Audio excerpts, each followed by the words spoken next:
I know कि ये frustrating है, लेकिन क्या कर सकते हैं। इंटरनेट। अच्छा जी, तो ये इसने 1 से 5 तक एलिमेंट क्रिएट कर दिया। और इसी तरह ही कोई एक और एरे क्रिएट कर लेते हैं, या चले इसको हम 2D एरे क्रिएट करेंगे, ठीक है। जिसमें हमें 1 to 6 एलिमेंट चाहिए होंगे। अब 2D एलिमेंट किस एरे किस तरह क्रिएट करेंगे कि मैं इसको कहूँगा कि मुझे इसको रीशेप करके दो, जिसमें 2 रोज हो और 3 कॉलम्स हो। जब इनको मल्टीप्लाई करवाएंगे, 2 × 3, तो ये एलिमेंट कितने बनेंगे? 6। तो टोटल साइज 6 होगा, जो कि 6 हमारे पास ऑलरेडी है।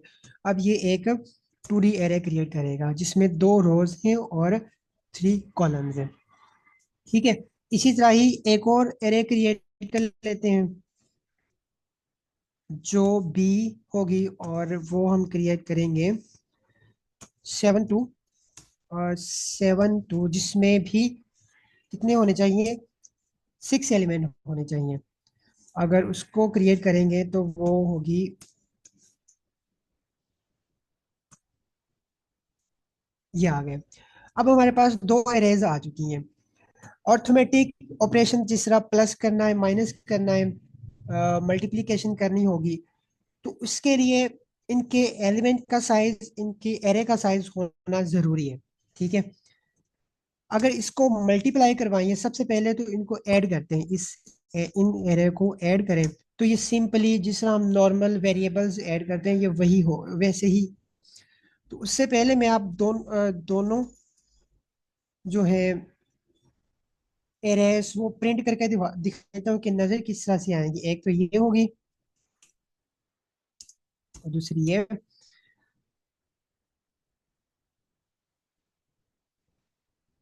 या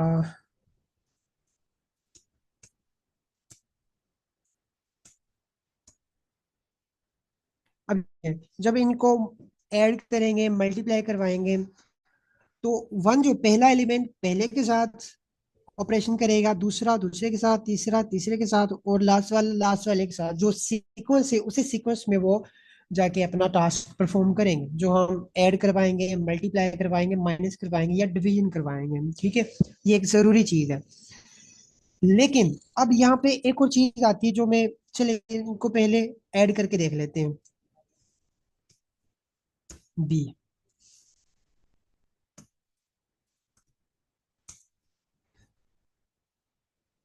1, पहले का 1 था और इस वाले का बी का 7 था, मल्टी ऐड हो गए, कितने आ गए?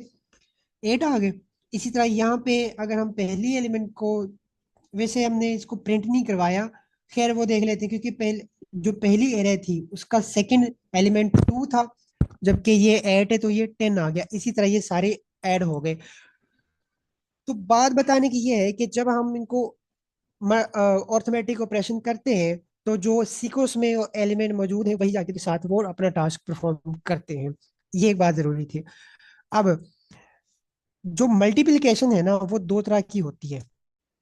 पहले इन दोनों जो एरेज हैं वो प्रिंट करवा लेते हैं ताकि दोनों ही नजर आए। हाँ। अब मैं बता रहा था कि मल्टीप्लिकेशन 2 तरह की होती है। एक मल्टीप्लिकेशन होगी जो जिस सीक्वेंस में एलिमेंट दिए हुए हैं उसी सीक्वेंस में जाके वो दूसरे एलिमेंट के साथ मल्टीप्लाई होंगे। और एक ये मैट्रिक्स है, जो मैट्रिक्स हमने 9th क्लास में 10th क्लास में पढ़ा था, अगर आपको याद हो, ठीक है। उसमें मल्टीप्लिकेशन थोड़ी सी डिफरेंट होती थी। अगर किसी को पता हो, कोई बताएगा किस तरह से थी? जी सर, उसमें देखा जाता था फर्स्ट रो होगी तो फर्स्ट कॉलम होगा, इस तरह करके उसको किया बिल्कुल। हाँ जी, बिल्कुल। यानी उसमें इस तरह से देखा जाता था कि जो फर्स्ट रो थी, फर्स्ट रो का पहला एलिमेंट दूसरे मैट्रिक्स के फर्स्ट कॉलम के साथ मल्टीप्लाई होता था। इसी तरह ही सेकंड रो का सेकंड एलिमेंट कॉलम के सेकंड एलिमेंट के साथ मल्टीप्लाई होता था। और इसी तरह हम इनको करते जाते थे, ऐड ऐड भी साथ साथ ऐड करते जाते थे, ठीक है। इसको यहाँ पे हम एमएल या न्यूरल लैंग्वेज की जुबान में कहते हैं डॉट प्रोडक्ट, ठीक है। मल्टीप्लिकेशन दो तरह की है, एक तो सिंपल मल्टीप्लिकेशन होगी और एक डॉट प्रोडक्ट होगा।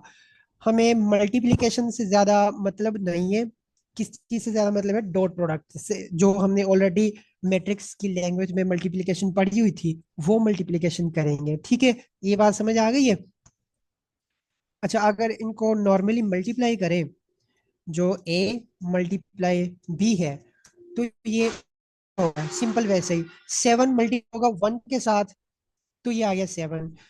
8 मल्टीप्लाई होगा 2 के साथ, तो ये आ गया 16। इसी तरह से ही दूसरे मल्टीप्लाई, यानी कि जिस सीक्वेंस में वो दिए हुए हैं उसी सीक्वेंस में उन्होंने मल्टीप्लाई होना है।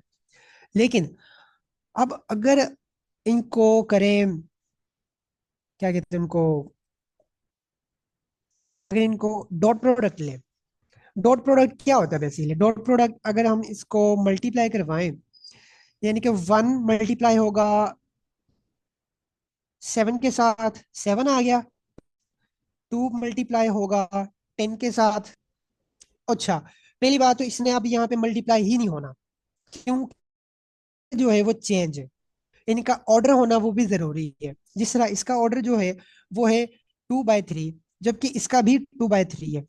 अब ये जो 2/3, ये 3 है, जरूरी है कि जो मैट्रिक्स होगा वो, उसकी जो रोज हो वो 3 हो। तो अगर हम बी का ट्रांसपोज का, तो आपको पता होगा कि जो रोज है वो कॉलम्स में चली जाती हैं, जो कॉलम है वो जारी बात है रोज में ही आ जाएंगे। तो इसमें जो रोज है ये क्या होंगी? रो जो है, जिस तरह ये 7, फिर कॉलम बन जाएगा 8 और 9, ठीक है, 10, 11 और 12। इस तरह ये, जब हम इनको करेंगे, ट्रांसपोज लेंगे, ट्रांसपोज लेने का क्या है, डॉट और ये टी, कैपिटल में टी लेना, तो ये ट्रांसपोज होगी, मतलब जो रोज है वो कॉलम्स में कन्वर्ट हो गई है।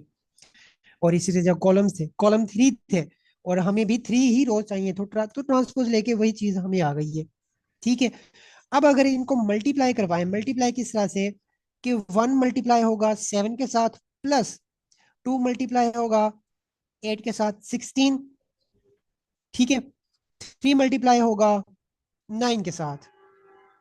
ठीक है, अब सारों को मल्टीप्लाई किया जाए, इसी तरह सभी को मल्टीप्लाई किया जाए, तो हमें एक सिंगल प्रोडक्ट मिलेगी।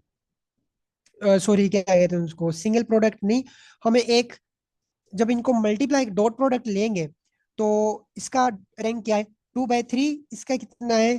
3/2। 3 बाय, हाँ, 3/2। अब जब इनका डॉट प्रोडक्ट लेंगे, नेक्स्ट जो रिजल्ट आएगा, उस रिजल्ट जो रैंक होगा वो कितना होना चाहिए? आपको थोड़ा सोच के बताएं, कितना होना चाहिए, कोई बताएगा? क्योंकि यहाँ पे मैं आपको दिखा देता हूँ,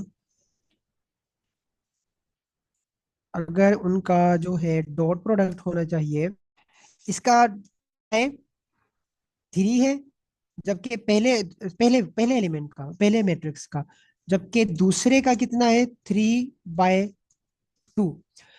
3 के साथ मल्टीप्लाई हो जाएगा, तो रिजल्ट आएगा उसका 2/2 होगा, उसका रिजल्ट 2/2 होगा, चाहे आप इसको मल्टीप्लाई भी करवा के देख लें। अब क्या ये मल्टीप्लाई हो जाएगा? अब नहीं होगा, क्योंकि इसके साथ वो आ गया है, बी ट्रांसपोज है, मल्टीप्लाई नहीं होगा, क्योंकि हमने डॉट प्रोडक्ट लेना। डॉट प्रोडक्ट के लिए यहाँ पे कोई और चीज आएगी, ये है शायद, इसको स्लैश, ये पता नहीं क्या, @ ये @ बताता है कि इसका जो डॉट प्रोडक्ट लेना है। ठीक है, अब इसका डॉट प्रोडक्ट प्रोडक्ट आ जाएगा, 2/2 आ गया। अगर हम वही उसी तरीके से इनको मल्टीप्लाई करें जो हमने पहले पढ़ा हुआ है, एलिमेंट वाइज नहीं, डॉट प्रोडक्ट, तो ये रिजल्ट आएगा। बात समझ आ गई है? ये सबसे ज्यादा जरूरी है। जो डॉट प्रोडक्ट है ये सबसे ज्यादा जरूरी है। अगर ये चीज समझ नहीं आई तो बता दें, अदरवाइज हम इस आगे फिर मूव करते हैं। सर इसमें बता दें ये 50 किस तरह आया, 68 किस तरह आया, ये एक दफ़ा बता दें।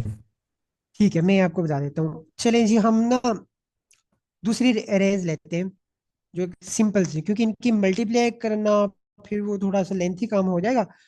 तो अगर हम इसको इस तरह करें कि एक एन पी एरे,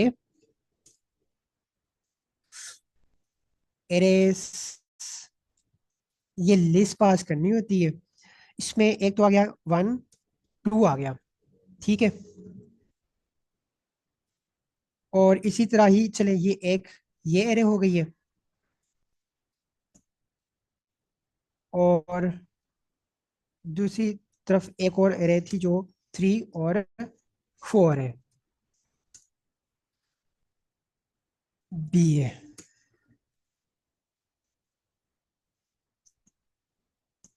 अब अगर इनका ये जो एरेज हैं इनको करें मल्टीप्लाई किस तरीके से, डॉट प्रोडक्ट के साथ, तो ये अभी नहीं होंगी। क्यों नहीं होंगी? क्योंकि इनका जो ऑर्डर है वही चेंज, ठीक है। या हम ना इनको ही लेके चलते हैं, लेकिन जो है एलिमेंट है उनको थोड़ा सा इजी रख लेते हैं, ताकि उनको मल्टीप्लाई और फिर ऐड करना थोड़ा सा इजी हो जाए। हमने जो मैट्रिक्स लेने हैं ये 2 बाय 2 के लेने हैं। 2 बाय 2 के अगर इनको फिर मल्टीप्लाई करवाएं तो ये हमें आएंगे,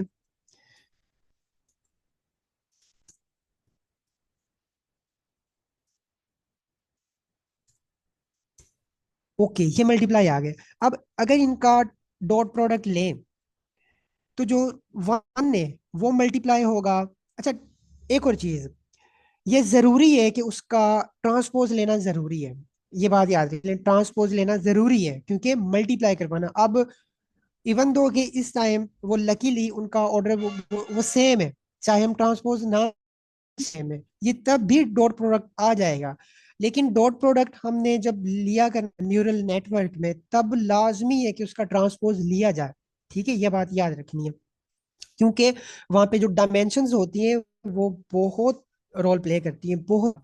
सारी बात डायमेंशंस की है। अगर थोड़ी सी डायमेंशन इधर उधर हो जाए तो सारा न्यूरल नेटवर्क कह लें कि चेंज हो जाता है।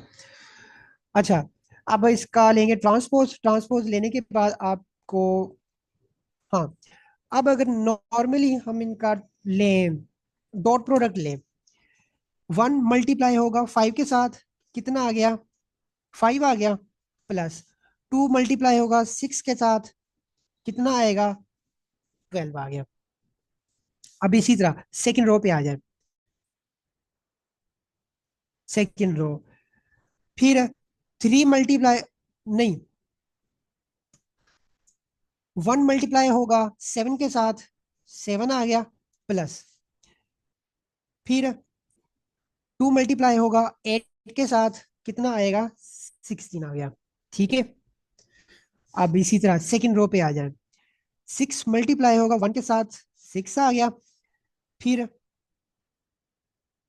कहाँ गया? हाँ, 8 मल्टीप्लाई होगा 3 के साथ, तो ये आएगा 24, आई थिंक सो यही आएगा। फिर इस तरह आगे फिर सेकेंड कॉलम पे जाएंगे, 6 मल्टीप्लाई 2 के साथ 12, प्लस 8 मल्टीप्लाई 4 के साथ, तो ये 32 आएगा। अब इनको सर अगर जो हम, आपने सॉरी सॉरी जी सर ये जी जो जी, आपने 6 लिखा है यहाँ पे, ये जो आपने 6 लिखा है 6 प्लस 24 यहाँ पे 15 नहीं आना चाहिए 6 की जगह पे? 6, ये जो 6 है ना, नहीं नहीं नहीं नहीं नहीं नहीं नहीं, ये 3 मल्टीप्लाई होगा, हाँ जी 3 मल्टीप्लाई होगा 5 5 के के साथ। साथ। थोड़ा, हाँ जी, हम थोड़ा सा रोड से हट गए थे, कि 3 मल्टीप्लाई होगा 5 के साथ, बिल्कुल। 3 मल्टीप्लाई होगा 5, 15 आएगा। और इसी तरह 4 मल्टीप्लाई होगा 6 के साथ, तो ये लकीली 24 ही आए। फिर इसी तरह 3 7 के साथ, तो ये आएगा 1। 4 मल्टीप्लाई होगा तो ये 32। अगर इसको ऐड करें तो इनका रिजल्ट क्या आएगा? इसका रिजल्ट आएगा 17, जबकि इसका आएगा 3 आई थिंक। और इसी तरह फिर इसका आएगा, एक मिनट, ये इसका आएगा 39, जबकि ये देख ले कितना आएगा। अच्छा, कैलकुलेशन करने की जरूरत नहीं है वैसे, यानी कि इनको बस बताना है कि होगा क्या। अगर इनको देखें ना कमेंट करके, तो अब हमारा जो रिजल्ट है वो उसके अकॉर्डिंग ही आना चाहिए। ये आ गया जी थोड़ा सा हट के, क्यों आ गया 7? अगर ये मल्टीप्लाई 19 आ गया, ये 19 क्यों, अच्छा हमने ट्रांसपोज, यहाँ पर पोज लेना जरूरी है। ट्रांसपोज 17 आ गया, फिर 23 आ गया, 39 आ गया, और ये 53 आएगा। ये इस तरह से हुआ है। अब वो बात समझ आ गई जो हमने पहले की थी, ये इस तरह से मल्टीप्लाई होते हैं।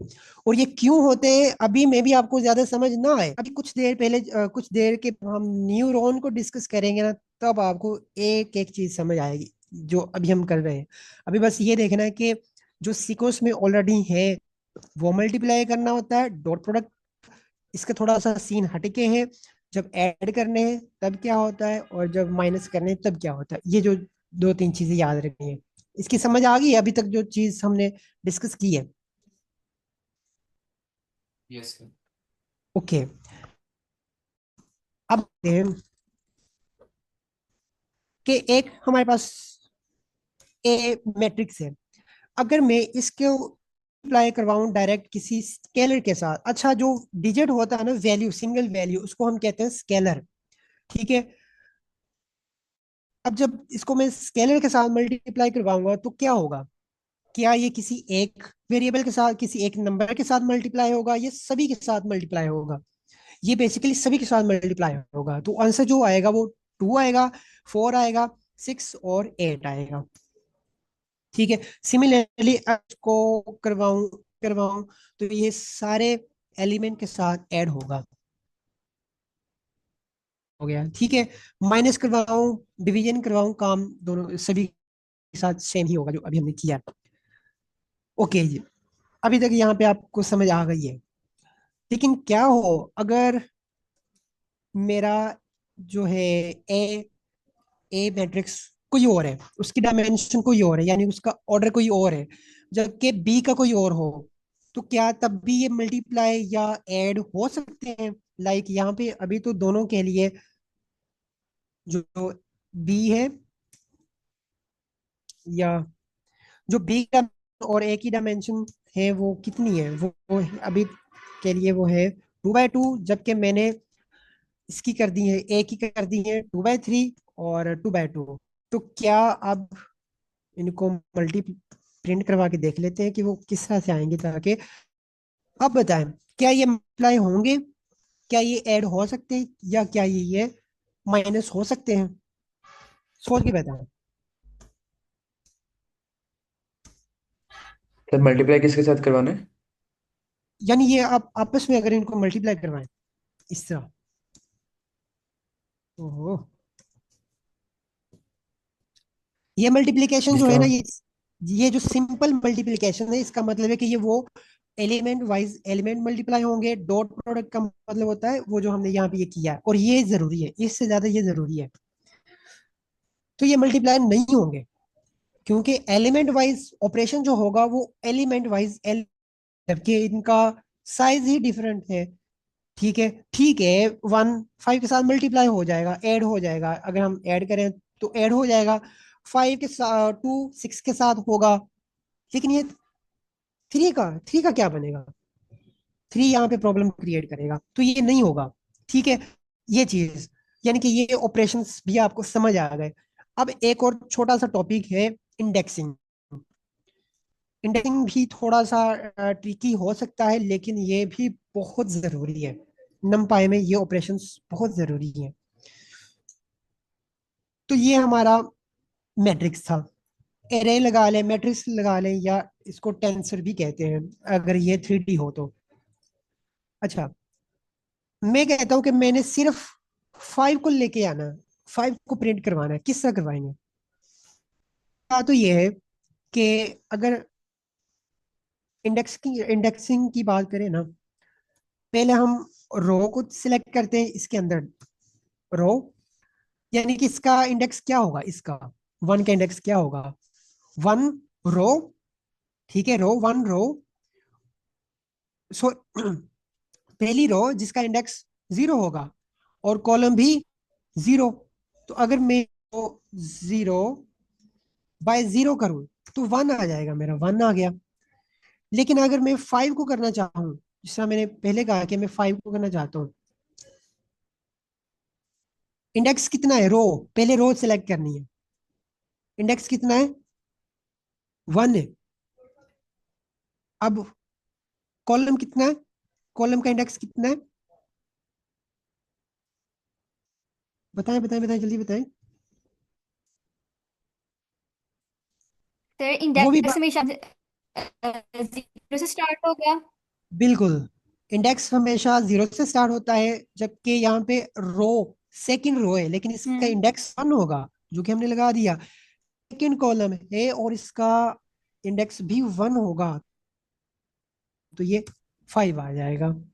इस तरह अगर मैं वहां पे टू लगा दूं, जिसका थर्ड कॉलम था, वो सिक्स आ जाएगा।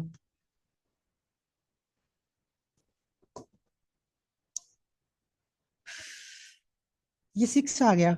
अब एक और चीज, थोड़ा सा एडवांस चलते हैं। अब मैं कहता हूँ कि मैंने रो ही पूरी, जो है ना, सेकंड रो पूरी कंप्लीट प्रिंट करवानी है, मैंने उसमें से एलिमेंट नहीं लेने। फिर क्या करेंगे, उसके लिए रो कौन सी चाहिए थी हमें, सेकंड, सेकंड चाहिए थी जिसका इंडेक्स वन है।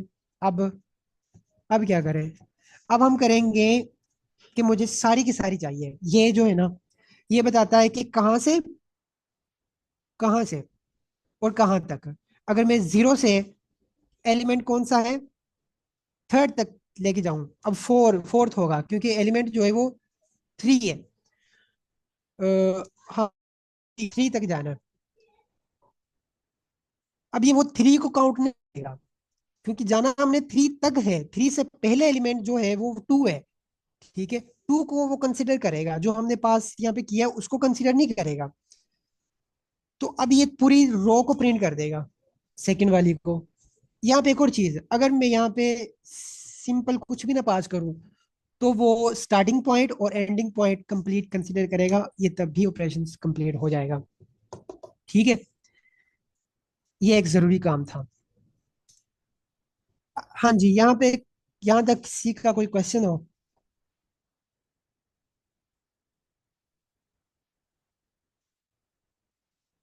ये भी बहुत जरूरी, ये काम भी बहुत जरूरी था। सर इसकी रीजनिंग बता दें कि इंडेक्स को हमेशा जीरो से ही हम क्यों स्टार्ट करते हैं। जो इंडेक्स होता है ना, ये प्रोग्रामिंग का कॉन्सेप्ट है। ये लेके जाएगा तकरीबन एक घंटा लेके जाएगा, अगर एक्सप्लेन करने बैठे। वो क्यों, इंडेक्सिंग हमेशा जीरो से स्टार्ट होती है, ठीक है। फॉर एग्जाम्पल इंटीजर लेके जा रहे हैं ना, तो इंटीजर अगर सी प्लस प्लस की बात करें, वो मेरे ख्याल में फोर बाइट लेता है, यानी कि टू बीट। तो एक एलिमेंट जब इसको अगर हम डेसिमल में लेके जाते हैं ना, तो हर एलिमेंट जो है वो फोर बिट लेके जाता है, हर फोर। अब इससे क्या होगा कि वन से भी स्टार्ट हो सकती है, इसमें कोई प्रॉब्लम नहीं है। लेकिन जब हम इसको जीरो से स्टार्ट करते हैं, हमें एक ऑपरेशन कम करना पड़ता है। मैं आपको थ्योरेटिकली बता रहा हूँ, अगर हम इसको प्रैक्टिकली करेंगे तो ये काफी ज्यादा टाइम ले जाएगा। तो जीरो से स्टार्टिंग क्यों करते हैं, ताकि ऑपरेशंस कम करने पड़े, क्योंकि एक फॉर्मूला है, उस फॉर्मूले के मुताबिक जब हम उनकी वैल्यूज इंसर्ट करते हैं ना, तो कंप्यूटर को या प्रोसेसर को, अगर हम वन से स्टार्ट करते हैं, तो उसको थ्री ऑपरेशंस करने पड़ेंगे, थ्री। अगर हम वन से करेंगे, जीरो से करेंगे, तब उसको टू करने पड़ेंगे। अब ये सिर्फ एक एलिमेंट की बात हुई है। अगर एरे कंसिडर करें, एरे है हमारी 10,000, नॉर्मली उसको 10,000 के लिए टू ऑपरेशन है ना, उसको कितने करने पड़ेंगे, वो 20,000 करने पड़ेंगे ऑपरेशंस। अगर हम उसको लेके जाएं थ्री के, यानी वन से स्टार्ट करें, तब उसको 30,000 ऑपरेशंस करने पड़ेंगे, इजाफी है। तो एक तो ये हमारी आसानी के लिए, कंप्यूटर की आसानी के लिए किया है। सेकेंडली, आज जितने भी कंपाइलर्स हैं वो जीरो से स्टार्ट करते हैं, इसीलिए जब कंपाइलर डिजाइन किए जाते हैं, उनको हमें फिर चेंज करने की जरूरत नहीं पड़ती, हम जीरो से ही स्टार्ट करवा लेते हैं। ठीक है, ये इसका ये कॉन्सेप्ट है कि ये जीरो से ही हमेशा इंडेक्सिंग स्टार्ट होती है। अच्छा, तो ये भी क्लियर हो गया कि इंडेक्सिंग किस तरह से की जाती है। अब मैं आपको एक चीज बताता हूँ। वैसे हो गया कंप्लीट, नमपाई हो गया। नमपाई के ऊपर अभी तक कोई क्वेश्चन हो तो बता दें, फिर हम इसको ना डिस्कस करते हैं। न्यूरॉन क्या होता है?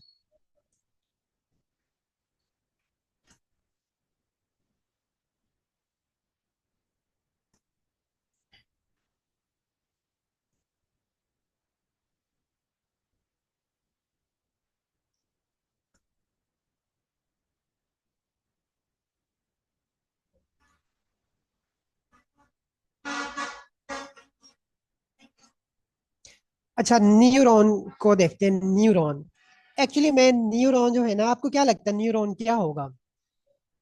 आप सोच के देखिए न्यूरॉन क्या होगा। आपने अगर बायोलॉजी में पढ़ा है, अगर बायो में कभी पढ़ा हो कि न्यूरॉन क्या होता है, जो ह्यूमन बॉडी है ना, या एनिमल लिविंग थिंग के जो बेसिक यूनिट होता है वो सेल होता है। ठीक है, बिल्कुल वैसे ही न्यूरल नेटवर्क का जो बेसिक यूनिट है वो भी एक न्यूरॉन है। न्यूरॉन ने, हर एक छोटा सा न्यूरॉन एक स्पेसिफिक टास्क के लिए ट्रेन किया जाता है। जब उन वो सारे टास्क को मिला दिया जाता है तब हमें एक मेजर प्रॉब्लम सॉल्व करने को मिलती है। ये तो थी इसकी थ्योरेटिकल बात कि एक न्यूरॉन है जो ह्यूमन बायोलॉजिकल न्यूरॉन से इंस्पायर हुआ है। ये लोड होता है तो मैं आपको दिखाता हूँ।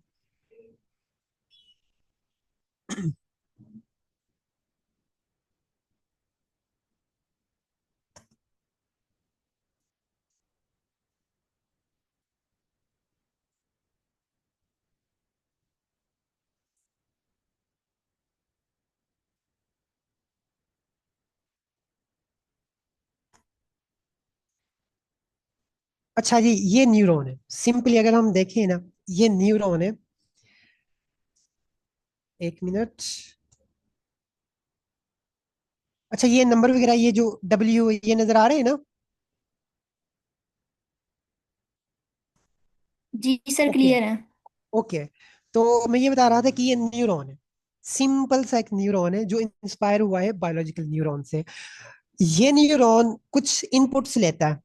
ये इनपुट्स वो इनपुट्स हैं जो हमने डेटा देना है उसको ट्रेन करने के लिए। वो उसको लेता है, प्रोसेसिंग करता है और आउटपुट जनरेट करवा देता है। बिल्कुल वैसे ही जो बायोलॉजिकल न्यूरॉन होते हैं ना, उसमें होते हैं डेंड्राइट्स, होते हैं डेंड्राइट्स की हेल्प से वो इनपुट लेता है दूसरे न्यूरॉन से, वो डायरेक्टली इनपुट लेता है। न्यूक्लियस, इसके सेल बॉडी में न्यूक्लियस होता है। न्यूक्लियस उसको प्रोसेसिंग करेगा, फिर एक्सॉन के जरिए, एक्सॉन टर्मिनल के जरिए दूसरे न्यूरॉन को वो आउटपुट जनरेट करवा देता है। बिल्कुल वैसे ही यहाँ पे ये ए टू जी बिल्कुल सेम टू सेम प्रोसीजर नहीं है, क्योंकि ये बहुत कॉम्प्लेक्स चीज है। जो बायोलॉजिकल न्यूरॉन है ये बहुत कॉम्प्लेक्स है। इसमें केमिकल रिएक्शंस होते हैं, जबकि हमारा जो न्यूरॉन है ये जिस इंस्पायर्ड हुआ है उसको सिर्फ फॉलो करता है। वो सारे का सारा काम वो नहीं करता। हमारे न्यूरॉन में सिंपल सा एक छोटा सा काम होता है, छोटा सा काम। अगर आप मैथमेटिक्स के बैकग्राउंड से हैं तो आप देखेंगे कि बस ये इतना छोटा सा काम करता है। वो अभी हम देखेंगे। तो अभी तक जो चीज समझ आई, ये जो न्यूरॉन होता है ना, ये एक बेसिक यूनिट है न्यूरल नेटवर्क का, जो इनपुट लेता है उसको प्रोसेस करता है और आउटपुट दे देता है। सिंपल। अब वो प्रोसेस क्या करता है ये हम देखते हैं। अगर हम इसको डीप बिल्कुल जीरो लेवल पे जाके समझे ना कि न्यूरॉन क्या है, ऑनेस्टली बताऊं, वो एक मैथमेटिकल फंक्शन होता है, एक मैथमेटिकल फंक्शन मॉडल है।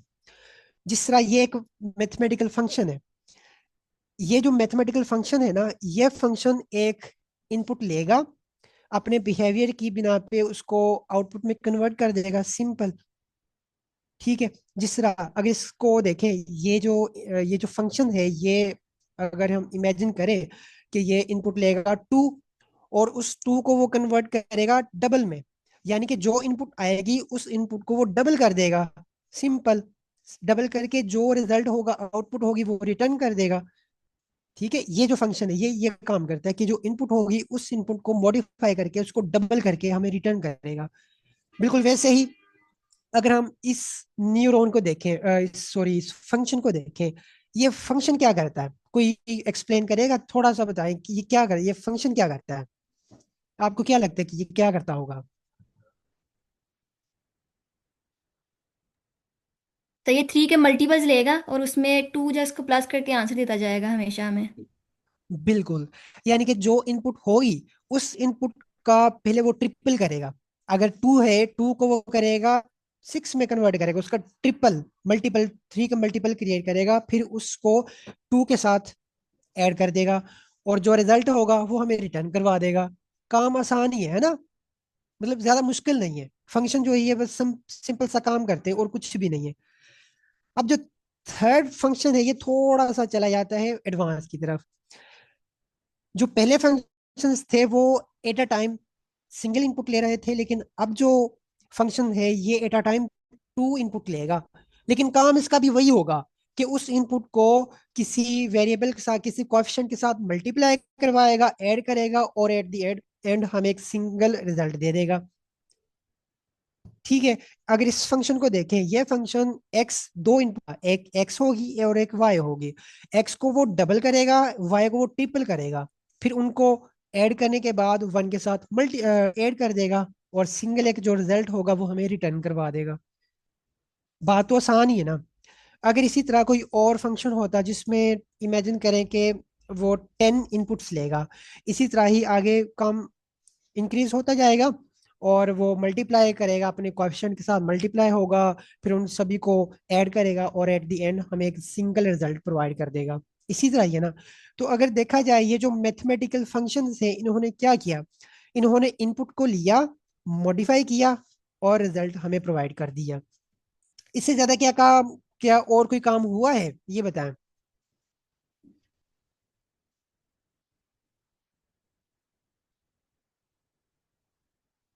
हाँ जी जी, जल्दी जल्दी जल्दी बताएं जी, जल्दी। नहीं सर, और तो कोई काम नहीं हो, मुझे ये बता दें बस कि ये सारी सारी लीनियर फंक्शंस लेगा। ये लीनियर फंक्शन है बिल्कुल। ये हम्म। हमेशा एक लीनियर फंक्शन ही होगा। न्यूरॉन, ये आपने बहुत अच्छा क्वेश्चन किया है, बहुत अच्छा। ये कह लें कि जिसने क्वेश्चन समझ लिया ना ये, लेकिन उन्होंने एक्टिवेशन फंक्शन समझ लिया, न्यूरल नेटवर्क को समझ लिया। जो न्यूरॉन है ये हमेशा एक लीनियर रहेगा। ठीक है, इसकी आउटपुट हमेशा लीनियर ही रहेगी। ठीक है, जिस तरह मैंने यहाँ पे आपको दिखाया, ये हमेशा एक लीनियर लीनियर ही होगा। फॉर एग्जाम्पल ये एक फंक्शन है, खैर इसकी तरफ बाद में आते हैं। पहले मैं आपका आंसर कर दूं कि जी बिल्कुल ये एक हमेशा लीनियर फंक्शन रहेगा। अच्छा, तो इसके अलावा इसने और कोई काम नहीं किया वैसे। ठीक है, काम सारा क्या है कि इसने आउटपुट देनी है इनपुट को मॉडिफाई करने के बाद। ठीक है, इसी तरह ही एक और फंक्शन है जिसमें ये जो 2 है वो माइनस में है। ठीक है, माइनस में है, वो जो इनपुट थी उसको डिक्रीज कर देगा, डिक्रीज करने के बाद वही काम उसने मॉडिफाई करने के बाद उसको आउटपुट में कन्वर्ट करना है। इसी तरह ये आगे है। तो मेरा सबसे क्वेश्चन है कि इस ये जो सारे फंक्शंस थे, इन फंक्शन फंक्शन की जो पावर है, पावर वो स्क्वायर वाली पावर नहीं, कैपेबिलिटी, ताकत, मॉडिफाई इंफॉर्मेशन को जो इनपुट आई है उस इनपुट को मॉडिफाई करने की जो पावर है वो किस चीज के ऊपर डिपेंड है? आप इन फंक्शंस को, इनमें से किसी को भी देख के बताएं। या चले इसको हम देख, इसको सेकंड, ये थोड़ा सा इजी है, इसको समझने में इजी रहेगा। तो ये बताएं कि इन इस फंक्शन की जो पावर है, कैपेबिलिटी है, मॉडिफाई करने की जो कैपेबिलिटी है वो किस चीज के ऊपर डिपेंड है?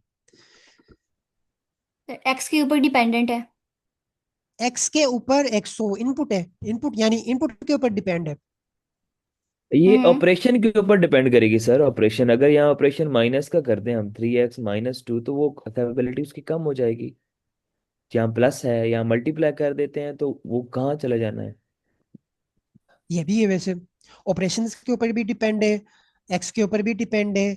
लेकिन अगर मैं कहूँ कि इसकी जो कैपेबिलिटी ज्यादातर वो डिपेंड कर रही है कोएफिशिएंट्स के ऊपर, यानी थ्री, थ्री के ऊपर डिपेंड कर रही है और 2 के ऊपर डिपेंड कर रही है। अगर हम इन दोनों को हटा दें, इन दोनों को बिल्कुल खत्म कर दें। जिस तरह टू भी खत्म हो गया, एक्स आ गया, एक्स उसने दोबारा एक्स ही रिटर्न करना है, मॉडिफिकेशन हुई ही नहीं। ठीक है, तो अगर इसी तरह ही अब इसकी जो कैपेबिलिटी डायरेक्टली इन कोएफिशिएंट्स के ऊपर डिपेंड कर रही है ना। सर अपने क्वेश्चन रिपीट कीजिएगा अगेन। कि इसकी जो आउटपुट में कन्वर्ट करने की जो कैपेबिलिटी है ना, ताकत है, उसको मॉडिफाई वो किस तरह कर रहा है, किन, हाँ, कि वो किन के जरिए कर रहा है। ये थोड़ा सा ये इजी रहेगा, किन के जरिए, वो इन कोएफिशिएंट के जरिए ही कर रहा है। ये कोएफिशिएंट ही हम्म। नहीं होंगे तो वो मॉडिफाई ही नहीं करेगा, तो फिर इस ओके। फंक्शन का कोई फायदा भी नहीं होगा। अब इनके ऊपर तो कर रहा है, लेकिन अब देखा जाए तो ये जो वैल्यूज हैं, क्या यहाँ पे अगर हम थ्री, थ्री क्या कर रहा है, थ्री, ये जो इनपुट है ये उस इनपुट को या तो वो इंक्रीज करेगा या वो डिक्रीज करेगा। इसी तरह है ना। हम यहाँ पे आ जाते हैं फंक्शन वन के पास, कि ये जो टू है फंक्शन कोएफिशिएंट जो, ये इनपुट को डबल करेगा, यानी कि या तो इसको ये इंक्रीज करेगा या वो इसको डिक्रीज कर देगा। अगर माइनस लगा दिए तो वो डिक्रीज कर देगा। इस तरह है ना। इस तरह ये जो इनपुट है, सॉरी, कोएफिशिएंट है, या तो इसको इंक्रीज करेगा या डिक्रीज करेगा। अगर यहाँ पे हम जीरो लगा दें तो ये वैसे ही खत्म कर देगा। जो इनपुट है, इनपुट को जो इम्पैक्ट होगा आउटपुट के ऊपर वो वैसे ही खत्म हो जाएगा।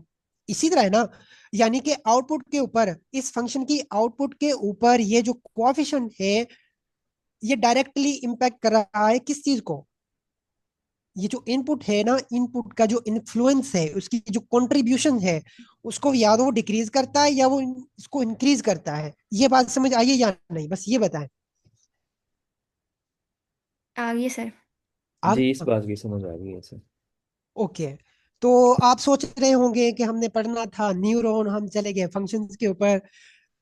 वैसे मैं आपको बताऊं ना, ऑनेस्टली अभी तक हमने जो पढ़ा है फंक्शंस, ये पढ़े हैं ना, ये न्यूरॉन्स ही हैं। ठीक है, इससे ज्यादा न्यूरॉन कुछ भी। टाइम हमारा खत्म होने लगा, वैसे इसको थोड़ा सा और एक्सप्लेन करना है। मैं आपको इसे बता दूं कि ये भी एक न्यूरॉन है, ये भी एक न्यूरॉन है, और ये भी न्यूरॉन है। अगर हम इसी तरह चलते जाएं वो भी न्यूरॉन, ये भी न्यूरॉन है। ये कौन सा न्यूरॉन है, ये ऐसा न्यूरॉन न्यूरॉन है जो एट अ टाइम सिर्फ एक इनपुट लेता है। ठीक है, और ये भी एक इनपुट लेता है। इन दोनों में क्या डिफरेंस है वो हम देखेंगे। थोड़ा सा डिफरेंस है, और लेकिन थोड़ा सा है, लेकिन इंपॉर्टेंट डिफरेंस है। ठीक है, ये भी एक इनपुट न्यूरॉन है, ये भी एक न्यूरॉन है जो at a time multiple values लेता है। अगर हम इसके स्ट्रक्चर के ऊपर देखें तो ये एट अ टाइम दो इनपुट ले रहा है, x1 और xy के लिए, x2 के लिए, जो कि ये इनपुट, ये फंक्शन है। ठीक है, फंक्शंस को नहीं ज्यादा देखें, बस आपको ये बताना था कि जो न्यूरॉन होता है ना, ये जस्ट एक मैथमेटिकल फंक्शन है जो इनपुट लेता है और आउटपुट में कन्वर्ट कर देता है। बस इससे ज्यादा न्यूरॉन कुछ भी नहीं करता, और ना इस चीज, इसको कोई पता चीजों का। न्यूरॉन को नहीं पता कि हम मैंने क्या करना है क्या नहीं करना, इसको कुछ भी नहीं पता। बस इसने ये जो कोएफिशिएंट्स होते हैं ना, ये कोएफिशिएंट है। अगर ये वाला फंक्शन देखें, ये वाला फंक्शन, इसमें टू क्या है, W1 हो जाएगा, इसमें थ्री क्या है, ये W2 हो जाएगा। यहाँ पे जो ये चीज जो है वही काम है ना। अब मैं आपको बताऊं कि न्यूरल लैंग्वेज, डीप ML की लैंग्वेज में हम इन कोएफिशिएंट को पैरामीटर कहते हैं। ये बी, ये भी पैरामीटर है। और जो अभी तक जो AI में जो जंग लगी हुई है ना, AI को एडवांस बनाने की, वो ऑनेस्टली इन पैरामीटर को एडवांस करने की ही।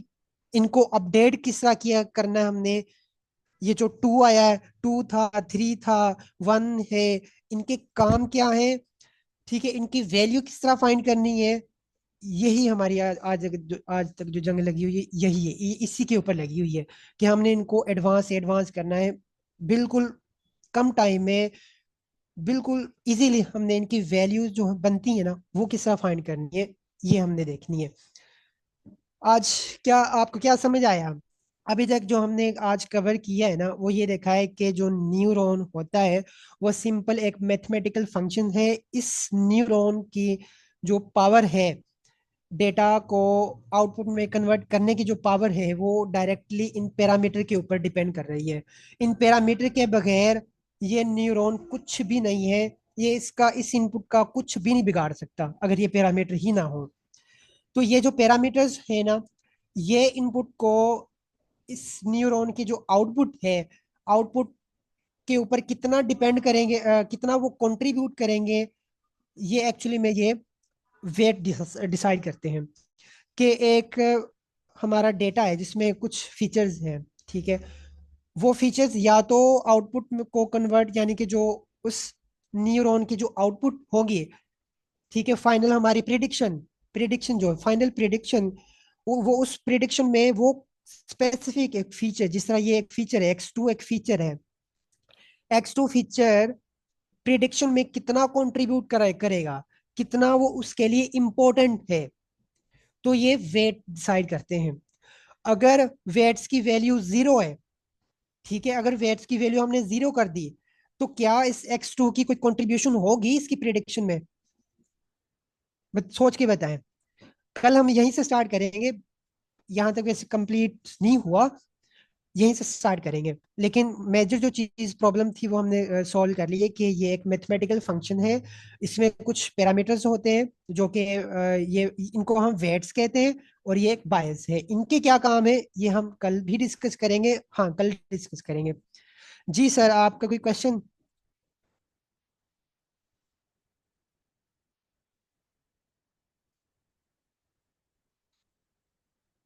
तो दोबारा मैं रिपीट कर देता हूँ कि जो न्यूरॉन है वो जस्ट एक मैथमेटिकल फंक्शन है जो इनपुट को आउटपुट में वो कन्वर्ट करता है। और उसकी जो पावर है वो इनके पैरामीटर्स के ऊपर डिपेंड कर रही होती है। पैरामीटर्स क्या करते हैं, उस जो इनपुट है, इनपुट फीचर्स को, या तो वो उनका इन्फ्लुएंस, उनका जो कंट्रीब्यूशन है, इम्पैक्ट है आउटपुट के ऊपर, या तो वो उसका एक स्पेसिफिक फीचर का इम्पैक्ट या तो वो इंक्रीज करेंगे या वो डिक्रीज करेंगे, ठीक है। यही काम पूरे न्यूरल नेटवर्क में चल रहा होता है। इससे ज्यादा न्यूरल नेटवर्क कुछ भी नहीं है। बात समझ आई है?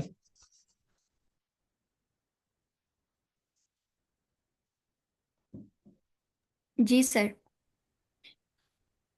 ठीक है जी, बस ये काम करता है ये क्या कहते हैं इसको, न्यूरॉन। आगे इसका फर्दर क्या काम होता है वो भी देखेंगे कल। इसको इंशाल्लाह कंप्लीट, न्यूरॉन को कंप्लीट करेंगे और इसको क्या कहते हैं, इसका इसकी प्रिडिक्शन भी लेंगे। कोडिंग के जरिए इसको किस तरह प्रिडिक्ट करना है वो भी काम करेंगे। फिर परसों इंशाल्लाह एक कंप्लीट न्यूरॉन को ट्रेन भी करना है कि उसको ट्रेन किस तरह से किया जाता है। और फिर नेक्स्ट वीक में हम न्यूरल नेटवर्क पे चलेंगे। मल्टीपल न्यूरॉन्स को एट अ टाइम किस तरह हमने बिल्कुल स्क्रैच से ट्रेन करना है वो चीज़ देखेंगे। ठीक है। हाँ जी, यहाँ तक किसी का कोई क्वेश्चन तो वो बिल्कुल कर सकते हैं। अच्छा, मैं क्वेश्चंस देख लूँ। What is the difference between A N and C N N? Sir, A जो ए एन है ना, सिंपल ये एक आर्टिफिशियल न्यूरल नेटवर्क को कहते हैं, जो एक फीड फॉरवर्ड न्यूरल नेटवर्क होता है। और ये परफॉर्म करता है टेबुलर डेटा के ऊपर, ठीक है। जो हमारा सी एन एन है, सी एन एन कहते हैं कन्वोल्यूशनल न्यूरल नेटवर्क को। कन्वोल्यूशनल न्यूरल नेटवर्क ये भी ए एन एन की एडवांस फॉर्म है। और ये बेस्ट परफॉर्म करती है इमेजेस या टेबुलर उसके ऊपर, रोज एंड कॉलम के ऊपर। दोनों ये आर्टिफिशियल न्यूरल नेटवर्क ही है, न्यूरल नेटवर्क ही है, ए एन एन और सी एन एन। लेकिन ये C N N advance form है जो इमेजेस या वीडियो के ऊपर परफॉर्म करता है। ठीक है जी, टाइम हमारा कंप्लीट हो गया है। कल इंशाल्लाह मिलते हैं। तो अगर किसी का कोई क्वेश्चन तो यू आर वेलकम।